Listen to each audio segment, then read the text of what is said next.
시편 23편 3절 한 절 우리 함께 우리 한 목소리로 읽겠습니다. 내 영혼을 소생시키시고 자기 이름을 위하여 의의 길로 인도하시는 도다. 아멘. 매년 이맘때쯤이면 교회에서 체육대회를 했었습니다. 여러 게임도 하고 또 보물을 찾아서 상품도 받고, 무엇보다 이제 점심에 고기 파티 해서 이제 바베큐 구워 먹고 뭐 이런 시간이 있었습니다. 한 번은 체육대회를 하는데 인상 깊은 장면이 있었어요. 그 아이들이 제 기억으로는 유치부 아이들보다 어렸던 것 같아요. 이제 그 달리기를 하는데 출발선에 쭉 서서 저쪽 결승선까지 이제 뛰어가는 거였습니다. 선생님이 이제 시작 했는데 애들이 뭐 어리니까 의욕이 앞서잖아요. 막 이렇게 뛰어나가다가 우르르 다 넘어지더라고요. 한 아이는 뭐 저쪽에서 뒹굴고 있고, 또 어떤 아이는 이쪽에 털썩 주저앉아서 울고불고 엄마 찾고 있고, 뭐 또 그 와중에 승부욕이 있는 아이들은 또 일어나가지고 결승선까지 뛰어가고, 뭐 이런 장면이 기억이 납니다. 신앙의 여정이 꼭 이와 같지 않을까요? 우리는 잘 달려가다가 한 번씩 고꾸라지죠.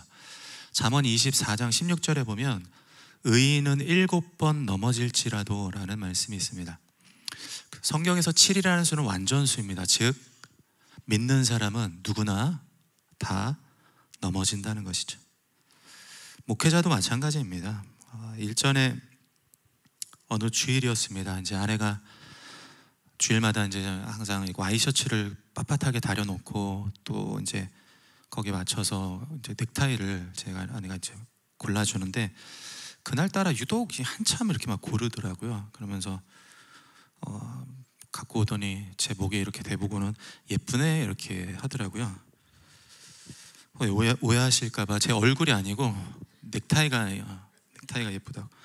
아내가 또 주면 또 입어야 되잖아요. 그래서 잘 차려입고 나가려고 하는데, 저쪽에 이제 제 방에 그 건강 보조식품이 보였어요. 오늘 좀 컨디션이 그런데 먹자 하고 그거를 이제 절취선을 따라서 뜯는 곳이라고 표시된 생각 없이 거기다 이제 입을 대고 꽉 눌렀습니다. 구멍이 반대쪽에 있었어요. 까만색이 그냥 여기에 다 뭐 넥타이랑 와이셔츠. 그날 아내가 아마 처음으로 무섭다라는 생각이. 근데 문제는 그 다음이었어요. 바보 같다는 마음이 좀 들잖아요. 그 침울한 감정이 하루 종일 가더라고요. 주일이었거든요. 그러니까 신앙에 영향을 미치는 거예요. 주일날 예배 드리는데도 그렇고, 아마 그날 저를 보신 분들은 제 표정이 썩 좋지 않았다는 것을 느꼈을 것 같은데, 근데 평소에도 제가 표정이 안 좋나요? 네 하셨는데? 누구시? 아니요.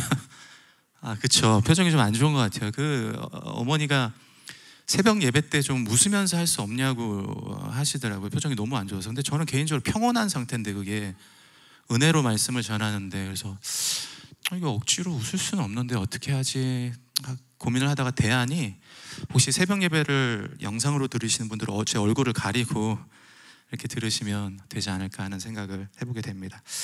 어쨌든 참 별거 아닌 것 때문에 믿음이 왔다 갔다 해요. 뭐 하루에도 뭐 여러 번 뭐 넘어졌다 일어났다 하고, 어떤 분들은 그 기간이 너무 이렇게 실족해서 길게 가고, 뭐 그런 상황이 우리에게 찾아오죠. 여러분은 어떻습니까? 혹 넘어지셨습니까? 큰 광풍이 몰아치듯 고난이 찾아와 주저앉아 계십니까? 누군가 한 말 한마디, 서운한 말 한마디가 머릿속을 헤집어놔서 기도가 안 되고 있지는 않습니까? 무슨 수를 써도 용서가 어려우십니까? 혹은 일어나려고 안간힘을 쓰다가 지쳐버리셨습니까? 괜찮습니다. 누구나가 다 넘어지기 때문이죠. 또 온라인 예배를 드리는 분들도 계시지 않습니까? 괜찮습니다. 뭐 앉은 김에 쉬어가는 거죠. 그냥 하나님 사모하고 말씀 듣고, 또 그 안에서 하나님이 주시는 마음을 가지고 또 공급받고 그러면 되는 거죠. 괜찮습니다. 다만 한 가지는 꼭 기억하십시오.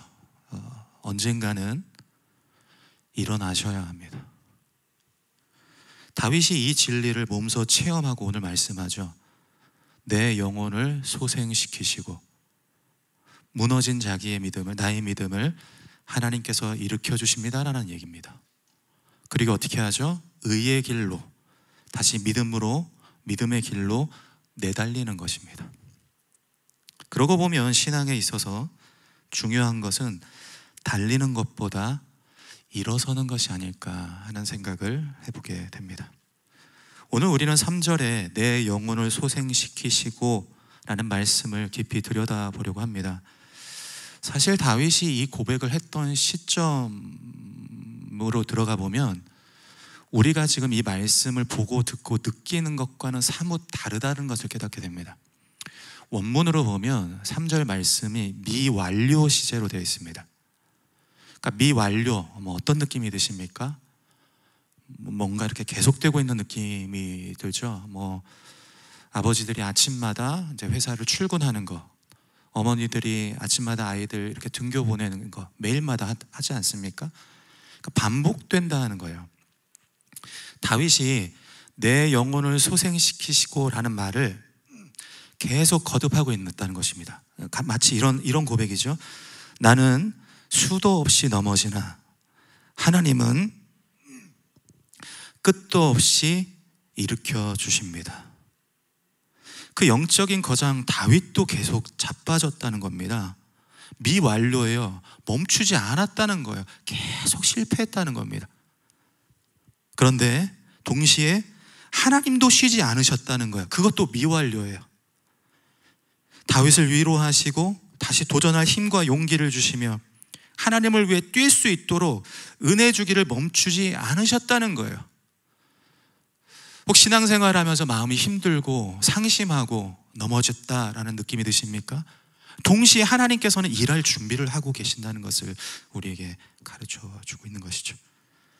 그래서 어느 순간인가 우리의 고백이 되었으면 좋겠습니다. 나는 수도 없이 넘어지나 하나님은 끝도 없이 일으켜 주셨다. 우리 믿음의 고백이 되기를 예수님의 이름으로 축복합니다. 오늘 이렇게 두 부분으로 나눠서 살펴보려고 합니다. 큰 줄기에서 하나는 우리가 넘어질 때 취해야 하는 자세 3가지하고 다른 하나는 하나님의 은혜 3가지입니다. 먼저 우리가 영적으로 내려앉을 때 어떻게 해야 되는가? 첫째, 인정해야 합니다. 스카페기스는 아직도 가야 할 길이라는 책에 보면 그런 얘기를 합니다. 사람이 모두가 삶의 고통의 연속 속에 살아간대요. 누구나가 다 고통의 연속이 있대요. 근데 그거를 받아들이면 문제가 안 된대요. 진짜 문제는 뭐냐면 시련, 고난 때문이 아니라 왜 나한테 이런 고난이 왔어라고 그걸 인정하지 않기 때문에 힘들다는 거예요. 신앙도 마찬가지죠. 나의 신앙이 무너질 수 있다는 거를 수용하면 일어날 수 있어요. 근데 왜 나만 영적으로 신앙적으로 이렇게 피폐하고 힘드냐라고 동의가 안 되면요, 영적 침체가 지속이 되는 것이죠. 따라서 내가 언제든지 엎어질 수 있다는 것을 받아들여야 합니다. 거기서부터 회복이 시작되죠. 다윗의 기도를 들어보십시오. 시편 42편 5절 말씀 우리 함께 한 목소리 읽어보겠습니다. 시작.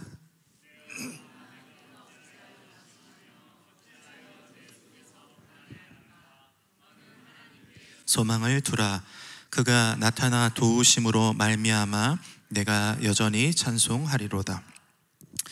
다윗의 상황이 어떤지가 말씀 안에 암시되어 있죠. 근데 다윗이 하나님께 소망을 두라, 하나님이 나타나 도우실 것이다, 내가 여전히 찬양할 것이다 라고 먼저 얘기하지 않았습니다. 먼저 뭘 고백했습니까? 내 영혼아 어찌하여 낙심하며 어찌하여 내 속에서 불안해하는가. 자신의 무너진 상태를 직시하고 솔직하게 고백하는 게 먼저라는 것이죠. 오늘 본문 3절도 마찬가지입니다. 다윗이 내 영혼을 소생시키시고 라는 고백 속에는 자기가 영적인 위기가 있다는 것을 시인하는 거예요. 하나님, 내가 힘듭니다. 하나님, 내가 무너집니다. 우리 사랑하는 성도님들, 다시 한번 말씀드리지만 우리 넘어질 수 있습니다. 그리고 일어나지 못할 수도 있어요. 그냥 그 사실을 있는 그대로 수용하고 하나님께 진솔하게 기도하면 되는 거예요. 하나님, 이렇게 했는데도 안 돼요. 하나님, 내가 상처받았습니다. 하나님, 도무지 저 사람이 용납이 안 돼요. 하나님, 내가 지금 이렇게 노력을 했는데도 도저히 일어날 기미가 보이지 않습니다. 하나님 도와주세요. 두 번째, 우리가 영적으로 무너질 때 우리는 그걸 통해 배웁니다. 프로와 아마추어의 차이가 있죠. 프로는 경기에서 자기의 실력을 입증해야 돼, 증명을 해야 됩니다. 마치 반대로 아마추어는 경기를 통해서 학습을 하죠. 배운다는 거예요. 그래서 프로는 한 번 실수하면 그 경기는 끝나는 거죠. 뭐 골프 좋아하시는지 모르겠는데 저는 쳐본 적이 없긴 한데, 프로가 공을 쳤는데 이게 저쪽 산으로 가버린다. 그러면 그 경기는 지는 건가요? 이태용 집사님 맞나요? 경기가 좋아하시니까 못 이긴 거의. 예. 어쨌든 우승이에요. 프로는 실수를 하면 안 되잖아요. 근데 아마추어는 어떻습니까? 아마추어도 공을 빗맞을 수도 있고 쳤는데 연못에 빠질 수도 있죠. 근데 이를 통해서 배우잖아요. 자기 자세를 교정하고 힘 빼는 법을 어떻게 해야 되는지를 배우는 것이죠. 다윗이 3절에서 거듭 실패한다고 말하는 것은 하나님 안에서 신앙을 계속 배워나간다라는 의미가 내포되어 있죠. 여러분, 우리는 프로 신앙인이 아닙니다. 우리는 아마추어 신앙인이에요. 그래서 우리는 넘어지면서 배우는 거죠. 예전에 금요기도회 찬양 인도를 하는데 음정이 너무 안 맞는 거예요. 찬양을 하면서 기타를 치면 이렇게 인이어라 그러죠. 이 귀에다 꼽고 하는데 그래 너무 힘들어가지고 이제 끝나고 이제 그 반주자 한 분에게 오늘 좀 기타랑 제 노래 음정이 잘 안 맞았죠라고 물어봤습니다. 제가 왜 질문했겠습니까?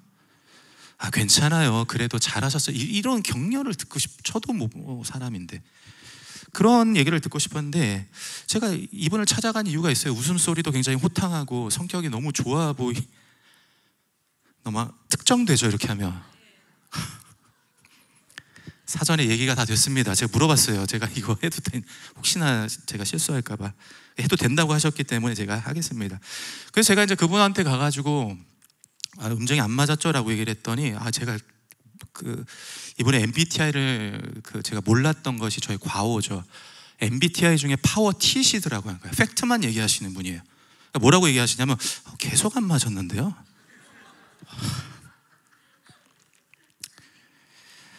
며칠 동안 찬양하기가 싫어지더라고요. 찬양 선곡을 다음 주면 이제 계속 금요 예배가 돌아오잖아요.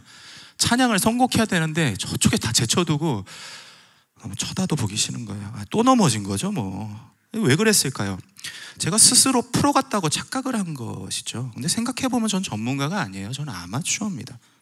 그래서 그냥 처음부터 배우는 마음으로 다시 시작하자고 기타줄도 새로 사고 메트로놈이라고 똑딱똑딱 하는 거 틀어놓고 이제 찬양 연습하는 거예요. 마귀들과 싸울지라 뭐 이렇게 하면서. 저는 다시 노래를 배우듯 저는 또 신앙을 어떻게 회복하는지를 배워나가는 시간이었죠. 여러분, 혹 영적으로 힘든 시기를 겪고 있지는 않습니까? 하나님이 왜 그렇게 하실까요? 배우라는 거죠. 신앙의 기초를, 말씀과 기도의 훈련을, 무너진 재단을 다시 쌓고 하나님의 음성을 듣는 법을, 성령께서 어떻게 역사하셔서 이끌어 주시는지를, 말씀을 살아내는 실력이 무엇인지를 기초부터 차근차근 배우라는 것입니다.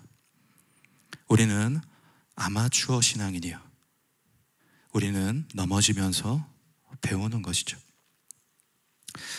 마지막으로 세 번째, 신뢰입니다. 다윗이 내 영혼을 소생시키시고라고 할 때 다윗에게는 확신이 있었습니다. 다윗이 계속 자기가 나는 실수하고 실패하는구나 이런 고백을 하는데, 그럼에도 불구하고 하나님이 일으켜 주신다는 것은 무엇이냐면 하나님이 자기를 있는 모습 그대로 받아주신다는 확신이 있었어요. 그런 고백을 이 3절 안에 우리에게 가르쳐주고 있는 것이죠. 이것은 우리에게 무엇을 암시하는가 하면 하나님 앞에서 우리가 완벽하지 않아도 된다는 말입니다. 그러니까 너무 잘하지 않아도 돼요. 몇 달 전에 이제 한 선교사님을 뵌 적이 있습니다. 이분이 인도네시아 오지에 들어가서 그 부족 마을의 언어를 배워가지고 그 부족 마을 언어로 성경을 번역하는 그 선교를 하고 계시는 분이에요. 얼마 전에 알파벳은 다 완성했다고 너무 좋아하셨던 장면이 기억이 나는데, 얼마 전에 이제 몸이 안 좋으셔서 한국에 들어오셨다가 저와 아내와 만나서 이렇게 교제를 했습니다. 그때 이제 선교사님이 기도를 해주셨고 또 한마디 조언을 해주셨는데, 그게 저한테 굉장히 많이 와닿았어요. 식사 기도였는데 이런 기도를 해주셨습니다. 사역이 영혼을 무너지지 않게 해주세요. 사역자들이 사역으로 주저앉을 수 있다는 것은 굉장히 서글픈 현실이죠. 그러면서 선교사님이 제게 이런 격려를 해주셨습니다. 너무 잘할 필요 없어. 세컨 베스트만 해. 최고로 잘할 필요가 없다는 거예요. 차선으로 잘하라는 거죠. 그래서 선교사님을 통해 하나님께서 제게 이렇게 말씀해 주시는 것 같았습니다. 완벽하지 않아도 된다. 실수해도 괜찮아. 결과가 성공적이지 않아도 최선을 다하면 충분한 거야. 여러분, 우리가 마음 상하고 실족할 때 진정 우리를 괴롭히는 것은 상황 때문이 아니고요, 나 같은 거 하나님이 받아주시지 않을 거야 라는 불신입니다. 마귀는요, 우리 안에서 우리의 연약함, 우리의 부족함을 무기 삼아서 우리를 끊임없이 공격해서 넘어뜨립니다. 네가 뭘 할 수가 있겠어? 넌 사랑받을 자격이 없어. 네 수준에 그게 되겠어? 끊임없이 우리 마음을 공격을 하는 거예요. 그런데 하나님 뭐라고 말씀하십니까? 우리가 대단한 일을 해서가 아니라 우리가 존재만으로도, 우리가 그 자리에 있는 것만으로도 하나님께 족하다는 것이죠. 그러므로 신뢰하십시오. 하나님에게 있어서 여러분은 지금 그대로 충분합니다. 우리는 재차 넘어집니다. 그러나 은혜는 무엇입니까? 하나님이 줄곧 우리를 일으켜 주신다는 거죠. 그래서 세 가지를 좀 함께 나누면 좋을 것 같습니다. 첫째, 하나님은 기다려주시고, 둘째, 하나님은 탓하지 않으시며, 셋째, 하나님은 우리를 믿어주십니다. 첫째, 하나님은 기다려주십니다. 3절에 소생하다는 단어의 어원은 히브리어로 슈브입니다. 많이 들어보셨을 것 같은데, 슈브, 구약 성경에 1000번 이상 나오는 말로 주로 선지자들이 타락한 이스라엘 향해서 슈브 외치는 거예요. 돌아오라, 하나님께로 돌이키라, 하나님께로 다시 나아오라. 이 말에서 소생하다가 파생된 거예요. 즉 우리가 일어나고 우리가 회복한다는 것은 다른 의미로 하나님께로 돌아가는 거죠. 이는 무엇을 말해주는가 하면, 하나님은 언제나 그곳에, 그 자리에 끝까지 우리를 기다려주신다는 것을 말하고 있죠. 여러분, 하나님이 기다려주시지 않으면 우리가 돌아갈 데가 없어요.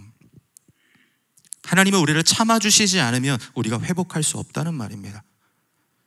하나님이 우리의 실수와 잘못을 견뎌내시지 않으면 우리는 일어날 기미조차 보이지가 않는 것이죠. 제가 서두에서 넘어진 것이 괜찮다는 것이 우리가 잘했다는 말이 아니고요, 하나님의 은혜로우시다라는 거죠. 여러분, 하나님은 여러분을 언제고 기다려 주십니다. 두 번째, 하나님은 탓하지 않으십니다. 우리가 실패를 두려워하는 이유는요, 그로 인하여 사람들로부터 받는 비난과 책임감 때문이죠. 그게 감당이 안 되는 거예요. 그래서 한번 무너지면요, 다시 도전하기가 싫은 거예요. 또 하면 사람들이 뭐라고 할 텐데. 그런데 하나님은 어떤 분이십니까? 하나님이 세상 사람들과 같으십니까?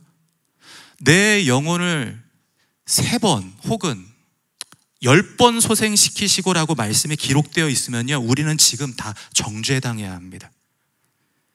근데 3절 말씀이 미완료 시제로 되어 있다는 것은 무엇을 우리에게 가르쳐주고 있습니까? 우리가 수십 번 넘어져도, 우리가 수백 번 실패해도 하나님은 절대로 우리를 비난하지 않는다 라는 하나님의 다짐이죠. 하나님은 결코 우리를 탓하지 않겠다라고 말씀하시는 거예요. 그래서 우리가 돌이킬 수 있는 거예요.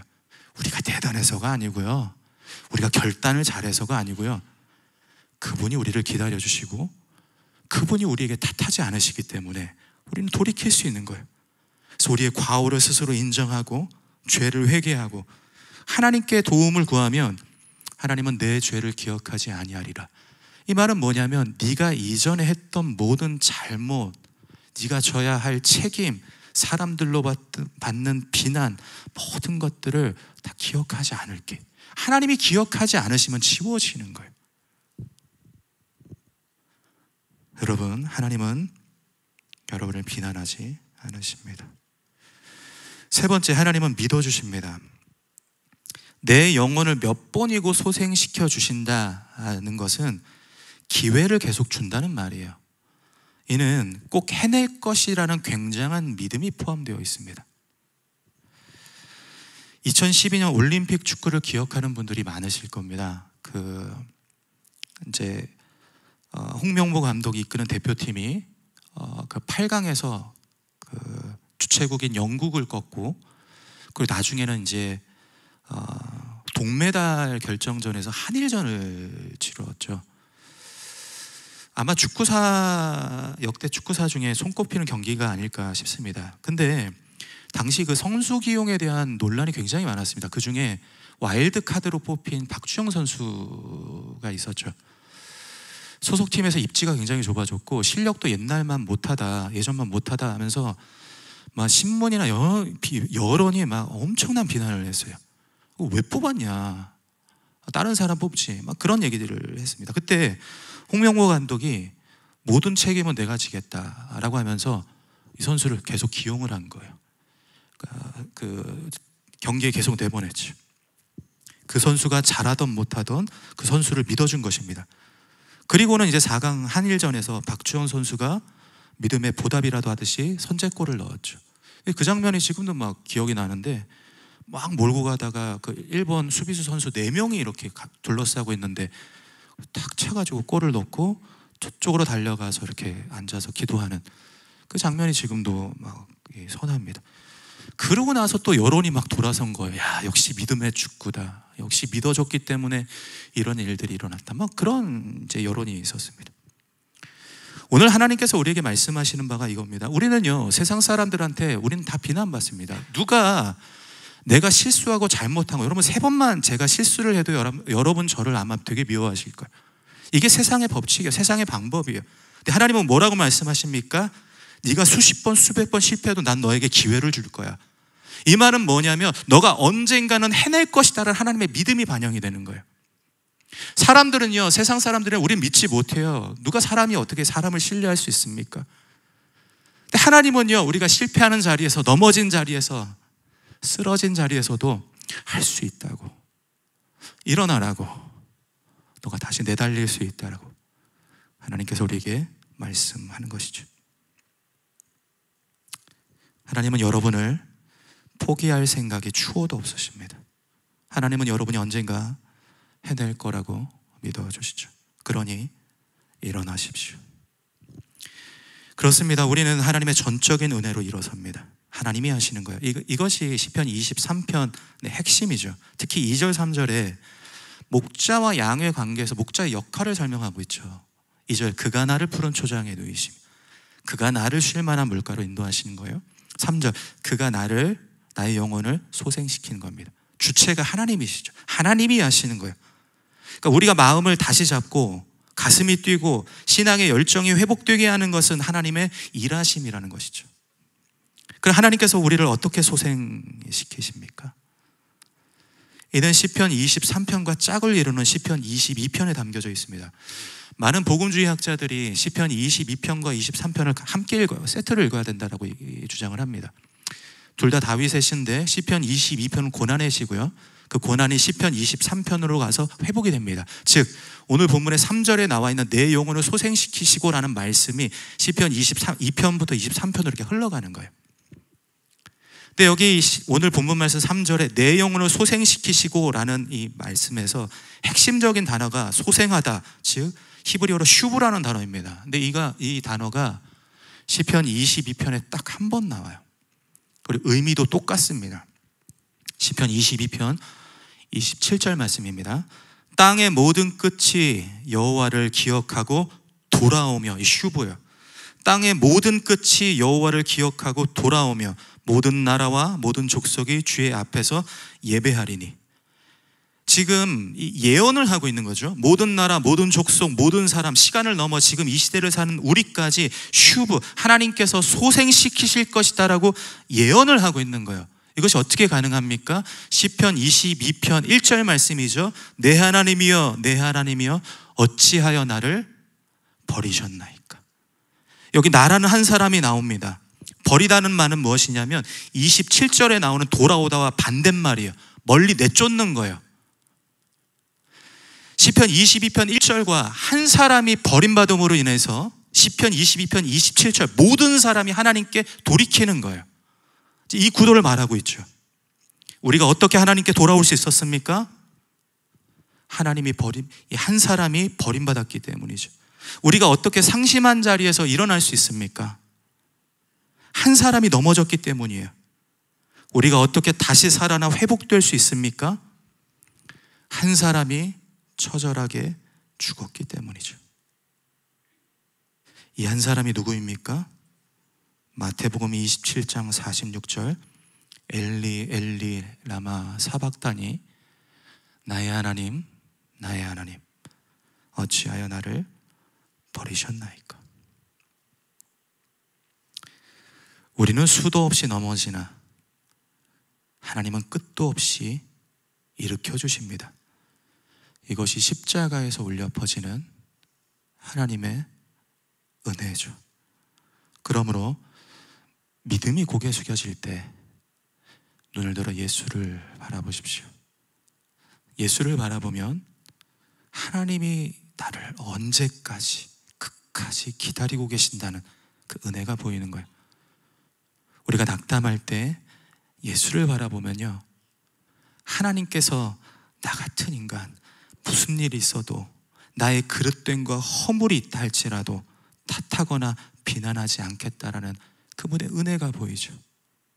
우리가 실족할 때 예수를 바라보면 나를 무슨 일이 있어도 포기하지 않고 믿어주시겠다는 하나님의 은혜를 보게 됩니다. 여러분, 이제 일어서십시오. 예수로 일어서십시오. 우리 찬양하고 함께 기도하겠습니다.